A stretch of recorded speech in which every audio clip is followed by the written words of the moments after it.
Welcome. We're so excited to be here. We had a chance to catch up earlier a couple weeks ago and then again this morning, but we're really lucky to be hearing from three experts in the video, both production and distribution side. So hopefully you all are excited as well. A little bit about me. I am the Vice President of Content with MSP-C. We're a content marketing agency based in Minneapolis.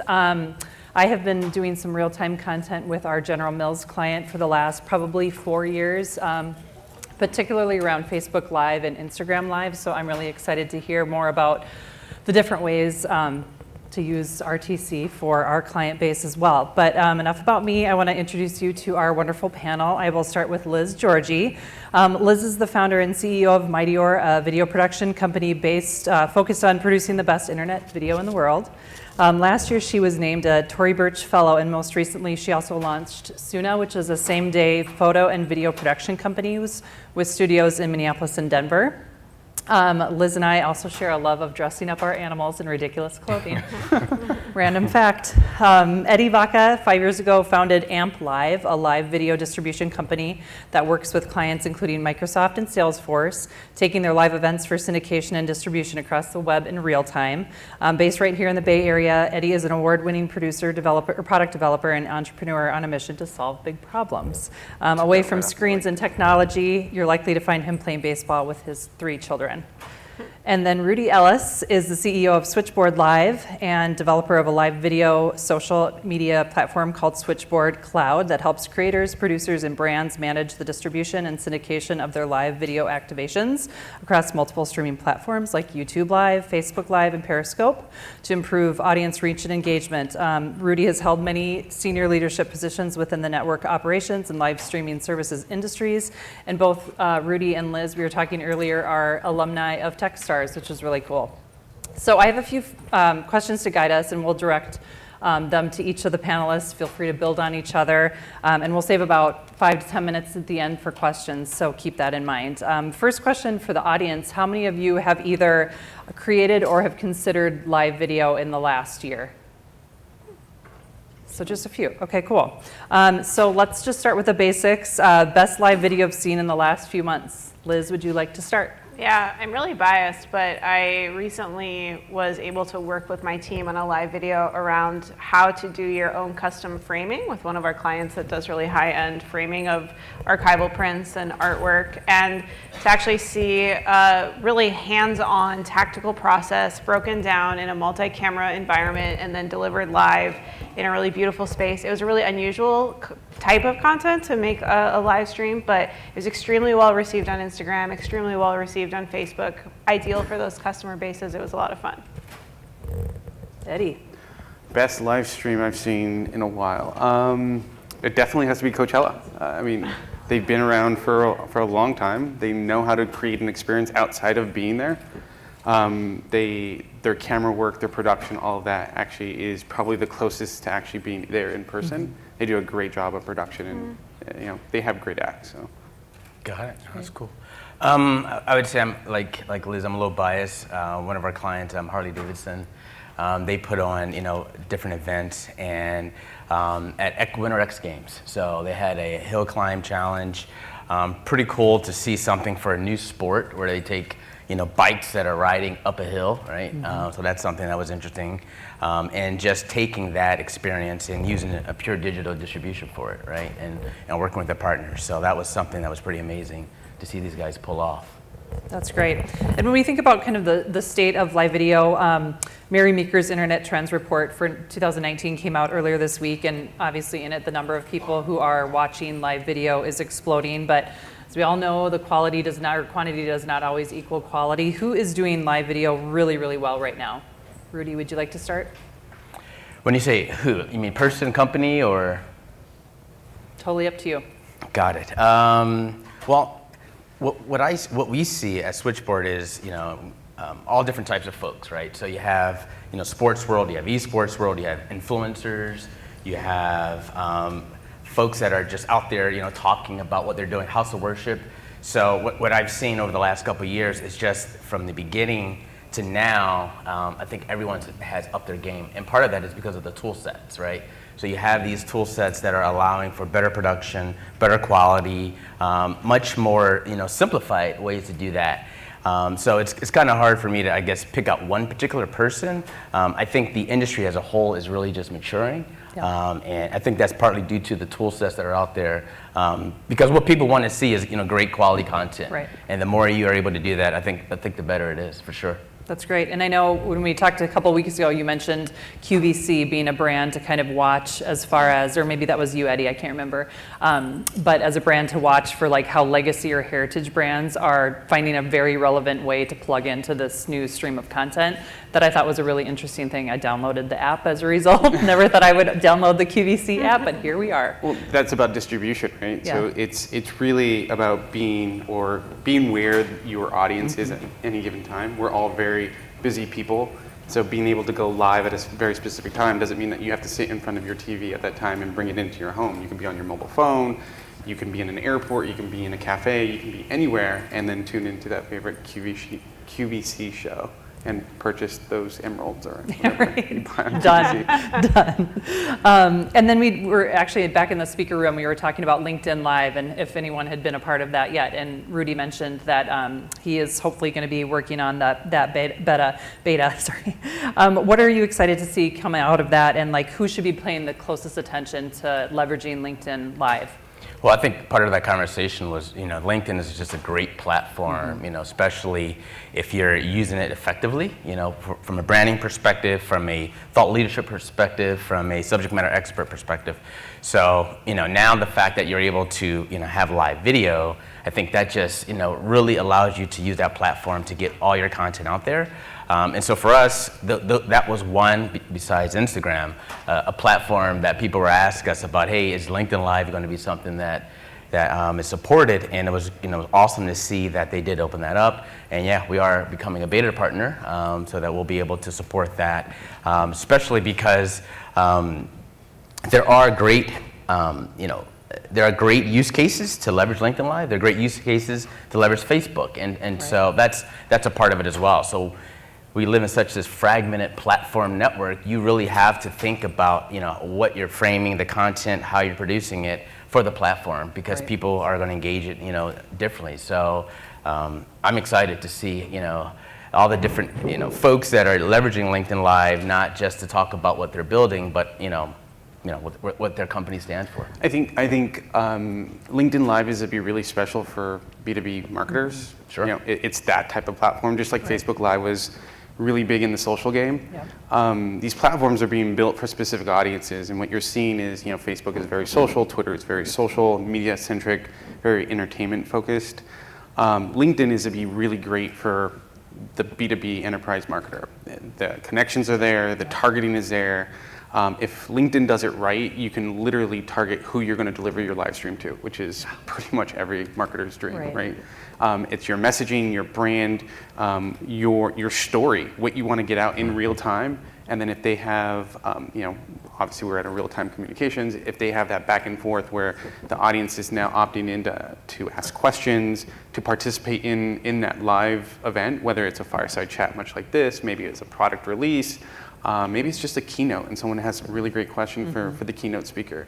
It really transforms that B2B strategy on who's leveraging their platform, not just for connections between colleagues and such, but now it's a marketer's dream. I can communicate with you in real time and get my story to you.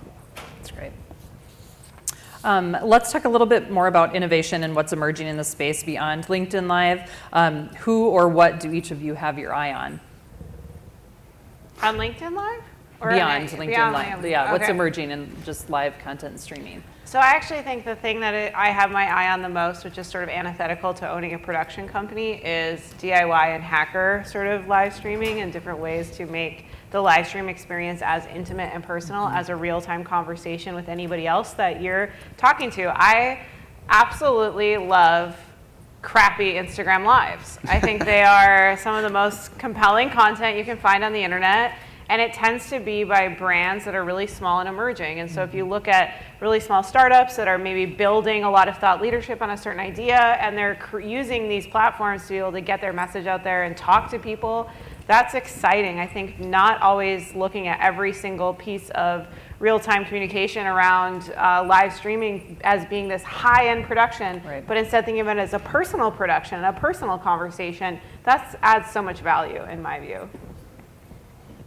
That's right. What is an example of live streaming not being for everyone or every brand? I know, as in content marketing, our clients they want to be everywhere. They want to be on LinkedIn Live. They want to be on Facebook Live. They want to be on YouTube. Everything, but it's each of those platforms and avenues are not for every brand. Eddie, do you want to take this one? I feel really strongly about this. I don't personally like the Instagram and the Facebook Live. Just like I'm going to go live because I can. I'm at a zoo.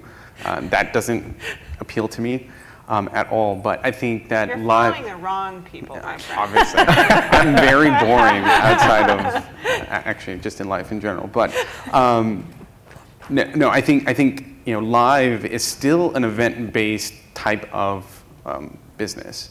Live has to have a reason. You have to have a reason to be there, whether it is a product release for a small makeup brand. It's a great way to get out there. People share it. It's in the moment. There's a lot of communication happening. That's fine. If I'm at the zoo with my family, I'm not being like, hey, look at the giraffes. Everyone tune into my live stream. Wrong place. It has to be event-based. It has to be, you have to do live for a reason. And I think that if you can put those two things together, where small or big, it doesn't matter. If those two things come together, you'll be successful in your live stream. So. And Liz, do you get clients asking you a lot for recommendations, or are they coming to you saying we want to do some live streaming for X, and you have to kind of talk them back or educate them on what makes the most sense for whatever their goals might be? So I think there's two major questions that everybody needs to ask themselves when they're thinking about live, which is what platform makes sense because of the audience that we're trying to talk to? And then what kind of programmatic design can we bring into this to make it really work on that platform, right? So on Instagram Live, it is designed for that more personal experience. And so when you're thinking about the brands that have a more emotional connection to their customer, or they have a more intimate connection with their customer, or maybe they're just new and emerging and they want to feel a little bit scrappy, that's on brand for them in some way. I think about that as being a great alignment. Whereas, as I'm thinking about how our clients might be using LinkedIn Live, these are the clients that are totally B2B, that are probably really heavily invested in their thought leadership and making sure that their executive team is front and center with emerging ideas and doing kind of keynotes or coffee chats or panels, anything like that. It really is about aligning the platform to the content and making sure that there is that perfect cross-section of ideas that is going to deliver a lot of value. That's great. I know when the first live streaming we did for our General Mills client was with our Betty Crocker team, and part of the goal was, modernizing this heritage or legacy brand, and one way to do that was to invite people into these iconic test kitchens, and it was a really powerful way to, Betty Crocker has a lot of very loyal fans, but no one gets a chance to come into these test kitchens that have been around for about 100 years. So it was a really cool way for people to kind of see the people behind these recipes that, this huge audience on Facebook loves. So it's really cool to be able to, kind of offer that to a larger audience at a very economical scale and a very genuine way, where it's not this overproduced or very polished experience. You really get that sincerity that comes through. Yeah, we did something similar with Home Depot and Martha Stewart for the holidays, where it was a one-camera shoot. It was on Facebook Live, and they just decorated ornaments. So you can buy all these little things at Home Depot for less than $25, and she made this really amazing ornament. It was a 30-minute live stream, but that's the perfect example of being really raw and in the moment and no script, and then having something so perfect and that story being told how you can do this. That I love, and I will watch that all day, including Martha Stewart. One thing I was going to add is, I think some of the challenges is there's all this great live content that is going on, but like, how do you discover it? How do you find it, as a user? So you think about when you go to Google and you type in, how to decorate an ornament, you're going to get YouTube videos, you're going to get articles, you're going to get Pinterest, you're going to get all these things, but it's still a challenge for live video to be able to do that. Right now, you're going to more than likely just probably pull up YouTube videos that are archived, not necessarily live videos. So, you know, I think as the market matures, you have to think about, you know, the ability for your content to be discovered. And I think that's just an inherent challenge with live video as well. Being able to have some type of, I don't want to say TV guide, but, you know, some way to know if I want to see what's going on these platforms or search by a topic. That's just something that you got to keep in mind and overcome as well. Well, and that's why events have been such a dominating force Sure. in the live world for so long, right? Yep. Because there is a timestamp and a moment and an Yep. opportunity, and you better get in or you're out. And so that's what's kept events as sort of the forefront of what live is known for and what it's emerged to do.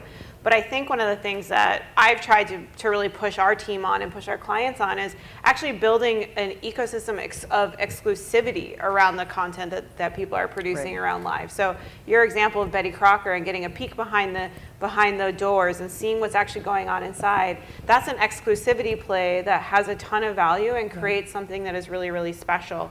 I think that's equally interesting when you think about influencers. I mean, I am not an influencer. I happen to know a lot of random influencers, and one of the things that they do is they create, you know, special offers, special opportunities, once in a lifetime giveaways and things like that they integrate into their programmatic for their live streaming that actually drives value and a reason to be hooked in and to watch. And I think, you know, whether it's being smart about how we decide to distribute or it's being smart about how we think about the content itself, there are definitely opportunities now more than ever for brands to get smarter, faster, and really get users excited. Yeah, that's a great point. And it's interesting, Eddie, when you talked about Home Depot and then my General Mills example, because I know, Rudy, we had talked about, you brought up the point of like brands in the US are a little bit more apprehensive or a little slower to adopt live content streaming than more international or global brands. Are we that risk averse? What is behind that, and who on the global stage is doing live content really well that we on the state side could learn? Well, I think, you know, the control you have over pre-produced content is that, right? The control. So when you do live, you know, something can happen. Someone can photobomb or video bomb, or the wrong word come off, or that person you're working with may go off script. So those things are definitely going to be there with live. But on the flip side, that's, I think, one of the benefits, right? It's that authenticity or the ability for someone to go off script or interject. So you as a brand, you have this message, you have this voice, you want to make sure people you're working with are exemplifying that. Right. I think just the US as a whole, and it's tough because, you know, we typically think about streaming, we think about what we're going on from a live perspective in the US, but this is a global world, right?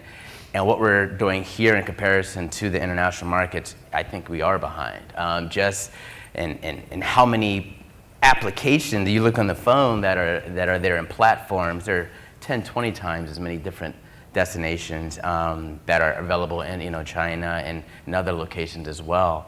And that's just going to get bigger. I think it's just going to grow. You're going to create more and more niche audiences, and you as a brand or content creator, you have to figure out how to get the content in front of those right niche audiences.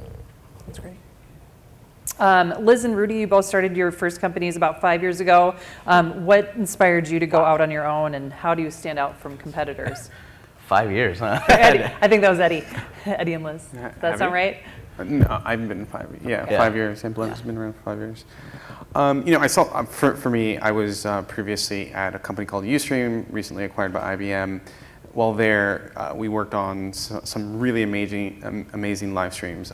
We were part of the Sony PlayStation launch, where they actually delivered 1% of internet traffic at any given time live, which back then was a huge feat. Now Ninja goes live on Fortnite, and he has it like pretty easily, right? But I saw an opportunity in the market where we were working on a product that allowed what Rudy was explaining earlier is like, there's so much live, how do you get discovered?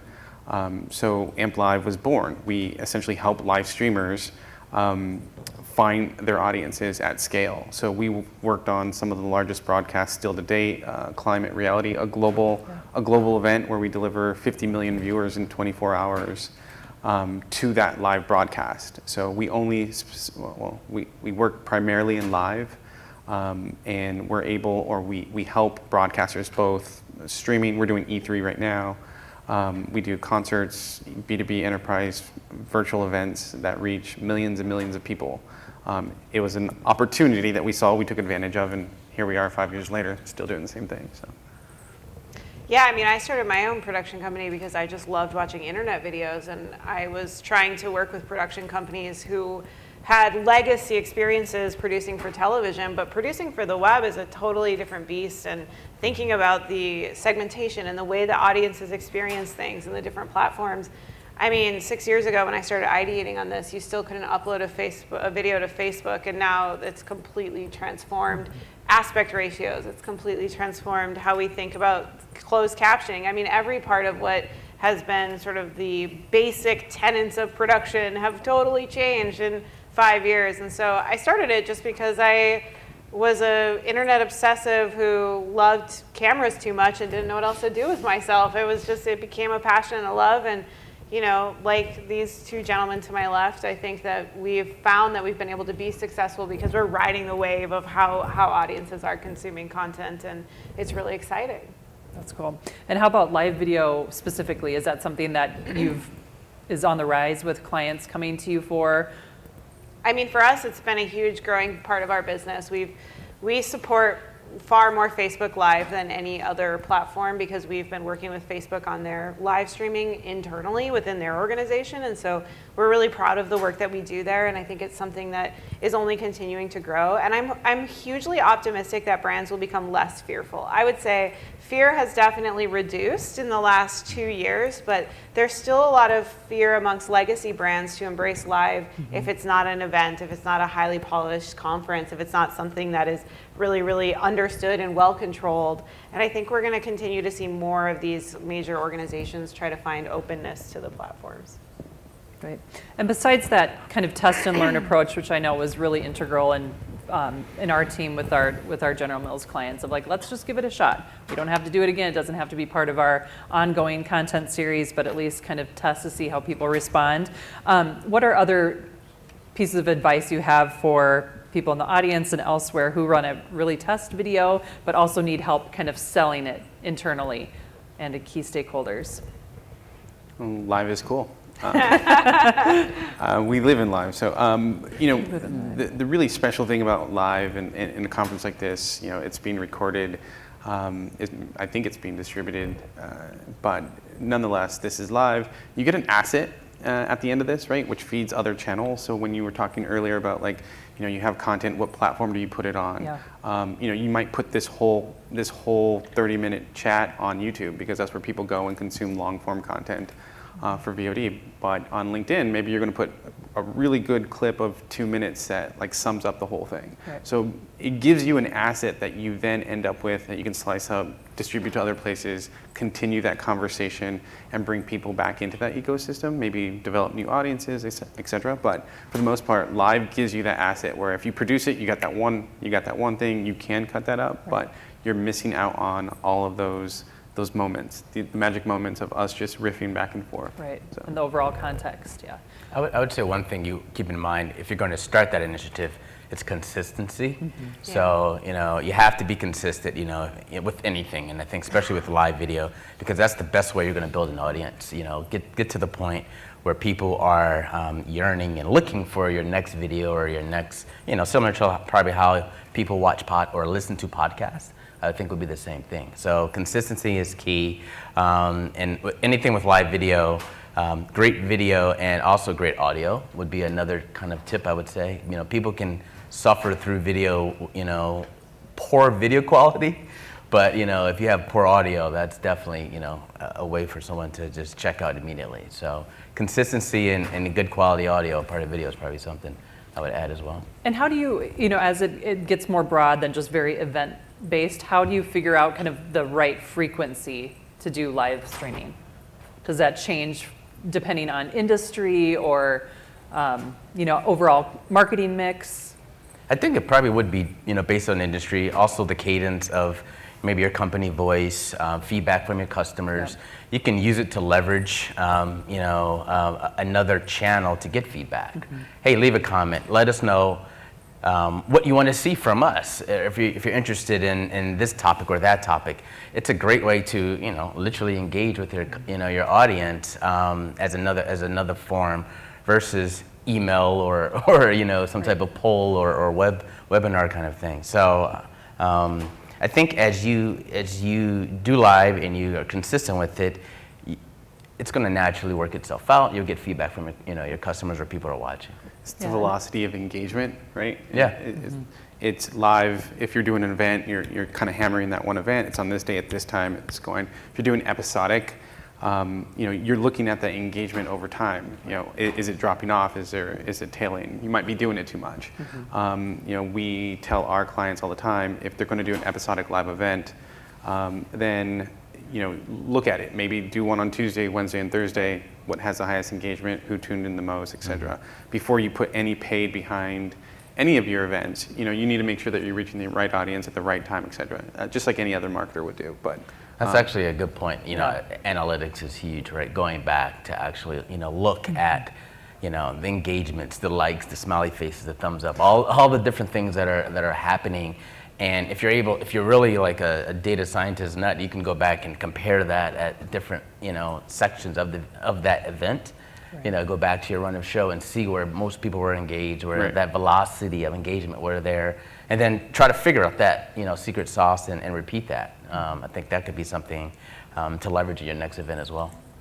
I really can't emphasize enough that experimentation is your best friend also. Just thinking that you're going to recreate the same thing over and over again and then eventually find an audience, to me, is sort of the silliest thing in the world. And we use this term a lot together, which is ideate to great. Like, just try to and iterate to great, and like just come up with new ideas and don't get stuck in the same modality. There's so many opportunities to just try new things. And if you find something where it's like, not only did this really pick up with live, but this really picked up with further add-on audiences afterwards on other platforms, then that's the path, right? Like, I think that's the moment of magic. I always tell people, in production, when you're doing an interview, when there's a magic moment, and you'll know when you've got a show or a program or a concept that's really got some magic and some legs behind it, and then you can really throw some fire on it. That's awesome. Let's talk a little bit about how live video is showing up very smartly and successfully in some surprising verticals like healthcare. I know we talked about Talkspace when we chatted a few weeks ago. Which verticals have the potential to be really disruptive when it comes to real-time content? I would love to see the food industry figure this out. I think it's one of those things where the food, restaurant, and just CPG products have really been first. They've definitely been forward thinking in terms of creating volumes of content, but they haven't necessarily been forward thinking in terms of programmatic live content. When there's so many great personalities, there's so many great types of content that can be produced around food and around that industry that just are missing out on that normal sort of traction and attraction to the topic itself. I think services. When you think about healthcare, the fact that you can tap in and talk to your doctor, I think that's huge. Yeah. Who wants to schlump around town for 20 minutes, wait in, a very busy, very sick waiting room, just for your doctor to be like, no, you're fine. Here, take this. Like, having that level of access to your doctor, I think, is to be huge in the future. Is now, I think. Other things you see companies doing. In the services space, like a DIY, I need to fix my fridge, so I tapped in and got a fridge technician, and they told me my coil was wrong, and I was like, oh, of course. But it happened in real time, and that was really cool. The use cases aren't there to do it at scale yet. I think I'm an early adopter to that type of technology and having that type of communication, but I mean, look at what we all came up on the elevator to, right? It was a virtual greeting. That was, to me, I stood there and I had a conversation with her for 5 minutes. I was like, this is so cool. No one's virtually greeted me to a conference ever. Here it happened. So I think services and things like that where people can have that lifelike communication and kind of experience is going to be huge. Well, to kind of add to that, I think my wish list, and I know I'm thinking a little bit further out, would be that VR. So I had an opportunity to go to F8, and one of the gifts that you attended was an Oculus Rift, and part of that was, Oculus Quest rather. And for me, just having that experience and leveraging their new platform, so my mind immediately went to, okay, I can envision a world where a live event's going on, we're all at different locations, but we're experiencing it. There's this avatar next to me, and I'm having a conversation, and we're watching a live event. So like that, to me, is just, when I think about that, the opportunities around that is pretty amazing, because that's just another realm and another production world that you can think about and provide. So I think VR is going to be something pretty huge with regards to live video as well. It's like Ready Player One. Yeah, that's exactly what you see there. That's great. And like, speaking of healthcare, I mean, I personally haven't done that, but there's like that privacy risk too, right? That you're a little bit like, feels weird to be having a virtual chat with your doctor or your talk therapist. What are some of the other downsides to live streaming? Rudy mentioned it earlier. I think there's always that what if someone streaks across the stage. What if someone inappropriately drops the F-bomb? This is where good production comes in, right? Having that backup where you can drop a stream, go to a slate, do whatever you need to do to get out of that is important. And I think that just goes for any production, really. Like, if there's people that streak baseball games all the time. They show it on the news. I don't think it's that big of a deal anymore. Yeah. But you always have to be prepared for something like that. It's a downfall. Brands are scared of it, for sure. I think that the thing that I have noticed is a lot of brands will embrace live streaming insofar as, I want to stream this event live, but I'm not open to the audience engagement. Yeah. And I think if that question is in their mind of, I don't want to deal with comments, or I don't want to deal with moderation, or I don't want to deal with having to address anything that's coming in from the audience, then I would suggest that they not live stream at all, because there's a paradigm there where you're making that agreement with the audience and welcoming them in. And if you're going to welcome them in, then you need to welcome their voice too. And I think that to me is a really important distinction. For me, it doesn't work, right? So you have a technical issue, bandwidth or an encoder or something that's just not connecting, and that experience to the user is obviously a negative one, right? It's been in plenty of situations where bandwidth isn't there, or the device isn't there, or you're having some type of technical issue, and that live stream cannot go live, right? So that I would think would be one of the challenges. And so testing, right? Test as much as you can. Test, before, test on location. Don't assume. If you don't have a backup, obviously have a backup. Have some type of contingency plan. But it not working for a live event could be a detriment as well. Sure. And we just have a few minutes left, so time to break out the crystal balls. You talked about VR, Rudy. What else is kind of ahead of us when it comes to live video? I really hope that we can figure out how to do simulcasting in different places and be able to programmatically deliver them according to geo-targeting. So, being able to deliver a certain type of the same event, but maybe a certain perspective based on where you are or what audience demographic you are, and figuring out how to make our productions even smarter about aligning to the audience segment that we're trying to talk to. That's cool. Yeah, that's cool. Prediction for live, I think you're going to see it huge in gaming still. I think they're pushing it really forward quickly. The adoption from the influencers and the gamers are going to be, it's going to be big. And I think it's a lead right into what Rudy was saying earlier, is like when they figure out VR, it's all going to be in real time. Yeah, I'd still stick with that. I think, I mean, it's one of those things where I had the Google Cardboard years ago, and I thought that was cool, and you see the demos, and it slowly evolved. But for me to actually just experience it at home, and play the Blade game, and just the demo, just the onboarding element, to me, my mind just went to that point of I can see that commercial when you had what was it, Adam Levine and Seth watching a Lakers game, that's possible, and I could see that happening pretty soon, and so I'm just super excited about that and being in that kind of situation. Now, there's obviously downsides, right? We want to still have the social element, but if I'm here and my family's somewhere else, being able to have that engagement and enjoy something together, I think is pretty cool. Yeah. Awesome, great. Well, we can open it up for questions from the audience. Hi, thanks for everything. My name is Ilya. I work at YouTube Live.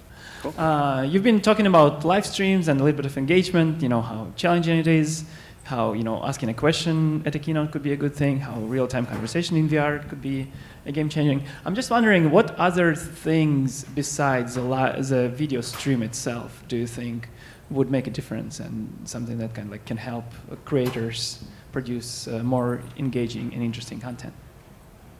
Kind of like, you mean adding on to the video itself? Like another component, or? Yeah, or on the side, or on different platform, just basically to close the gap, to make this more personal, intimate experience, and something that would differentiate live from like a VOD. It really feels to me like one of the things that is always the big missing piece of why somebody ends up calling us is because they just don't know how to produce a run of show. And so teaching people, this is how you open a show, and this is how you welcome the audience to the show, and this is how you keep them hooked, and here's the cadence of a show, and why you might need to remind people what we're talking about at minute 7. Like, those things are so helpful for being able to help a creator who maybe is emerging on a platform like YouTube to actually be able to take their stream from, hey, I'm just talking to you, to I'm actually taking you through an experience, and this is a program that you can enjoy, and I can deliver some value to you as an audience member. I mean, it sounds so silly that a PDF of a run of show and how to fill it out can completely be a game changer, but for a lot of people who are just starting out, it is a total game changer. That's cool. So it's kind of like a little bit of a script for this unscripted experience. Exactly, yeah. To add to that, I think if you want creators to keep creating and kind of pushing the envelope, it's monetization. I think Twitch does a really good job about this. Other platforms too, but I think Twitch in what they're doing with their creator platform, recently Fortnite coming out with theirs, they're thinking about how we can compensate these creators besides doing that. That gives them the ability to create better run of shows, merch, all these things that then bring people into the experience. So I think monetization to the creator is huge, and we need to do more of it. It's just, how do you go about it? It's so large, it's so big, it's a big hairball. So yeah, we have some ideas on that. My one quick point would be what Liz is saying. I think having tool sets to help someone from an education standpoint, right? Boiling it down to like 3 tips or whatever it may be to put on a good, successful live stream. I mean, sure, you're going to start off, your natural inclination is to kind of just talk to the webcam or talk to whatever is set up. But after a while, that can or potentially can get boring, right? And so in order to increase and grow your audience, there should be some thought behind it, right? I've seen other creators mention that majority of their stuff is scripted to a certain degree. They have talking points. And so having tutorials or training or education around how to produce a good live stream and making it really simple and easy for people to digest, I think would be key, because then that leads to monetization, because people want to see more content and they'll be willing to provide some revenue to you because you're putting that time and effort in producing a good quality stream. Great. Thank you. Anyone else? Yes? I've heard people talk about the social aspects of this. Sorry. I've heard people talk about the social aspects of this, Instagram Live, that sort of thing, and the B2B. I have a different perspective on this. I think that real time doesn't just mean live, but in the case where it does mean live, there are things that are not social, like a football game is being broadcast, or a concert is being broadcast, and we're not talking about a small audience, we're talking about hundreds of thousands or even millions of viewers. And there are also use cases where you want to broadcast something, but you want to sync up all your broadcasts. So when you bounce something off of satellite, you get a 1 or 2 second delay. If you use internet streaming media, you get a 30-second delay, a 1-minute delay, sometimes a 5-minute delay. So to me, the real time is very attractive from that point of view. I haven't heard any discussion of that, and I kind of wanted a perspective on that from your panelists. So it's a good question. It's an infrastructure question on kind of like how live works from video. I think we're, especially in the gaming space, that sub-second delay is what everyone is looking to get to. It's really hard to do. I don't think that you're ever going to be able to sync up your distribution from satellite to IP delivery to social platforms. I don't think it's ever going to be that way. But I also don't believe that a viewer is sitting on their couch with their mobile phone here and then watching on their TV there. I think they pick a screen, and for them, that's as real and real time it's going to get, and they're not seeing it unless they're involved in the social game. Where I don't know how many of you guys are in group text threads, but if anyone's watching the Warriors, I'm watching online and someone's like, "Oh, they just scored." I'm like, "No!" That happens often, and that's kind of the problem that you're trying to curb there. But I don't know if they're ever going to be able to line it up 100%. I think we've got time for one more question. He's hiding behind the podium over there. Oh. Yeah, I was actually curious what you think the future is of sort of interactivity in live streaming. I think of like Mixer with what they're doing, what they're trying to do with games, but outside of that, I mean, whether that's screen sharing with somebody and you're having tech support with 20 people and you can control their computer while you're live streaming, these sorts of things. What do you think is the future of that? I'd say one thing that we'll get asked, and I think being able to make that real-time purchase, I think that is another way to monetize the stream. So it's great to you have live video, you have this platform with real estate around it, and you have comments or questions, information about that. But being able to actually make that purchase in the platform or from within the video, whether it's your phone with a QR code or something along those lines, I think that could be really compelling for a brand or a company that's looking to leverage live video to help with the production of content or produce content rather for the production of that geez Louise produce content that supports that product that they're selling. I think could be really engaging. So for me, I think being able to create that real-time buy, right? Just whether it's a hashtag or a QR code or something that's in the live video and have the back-end process that's able to fulfill and deliver that, in one shot, I think that can be pretty huge. I guess I was thinking about it in more of like an engagement perspective. Right, Yeah. a community perspective. Oh, I'm sorry. Yeah. I'm thinking about collaboration. I think about the classroom. My kids have this really cool kind of like camera TV set up and then like a digital chalkboard. So like a teacher is teaching, but they're bringing in other students from other places, and they're all collaborating on this one very specific problem or project. And so they're writing on their screens, it's showing up here, it's all real time. I think that is really cool, and I think you'll see more engagement. And that goes beyond like, the food aspect. You're in your Tesla, you hit a button, it's like you're ordering before you even get there. That sort of interactivity is where we're headed. I think infrastructure is a big piece of that, though. It's not in place to have all of that real time without the bandwidth and the infrastructure in place. So I think one of the things that I'm hoping legacy media companies will do, so I was like I love Retta. I don't know if anybody follows Retta on Twitter, but Retta like live tweets her real-time viewing of different programs on TV, and there's like literally nothing better than when she's watching an episode of Grey's Anatomy. And I think that like legacy media is finding that there's communities of people who will tune into a real-time event and actually have conversation around that real-time event, just like you're doing when you're watching a basketball game or when you're watching the Super Bowl. You're cultivating a community. And I think there's a lot of legacy media that are really anxious to create kind of these viewer groups that can do live streaming and simulcasting alongside of these types of things. And I hope that we'll start to see that, because I think communal watching has become such a big part of our media landscape overall. Awesome, great. Well, I think that's all the time we have. Thank you, Liz, Eddie, Rudy. It was a great conversation. Thank you for having me. And thanks for all of you for sticking around.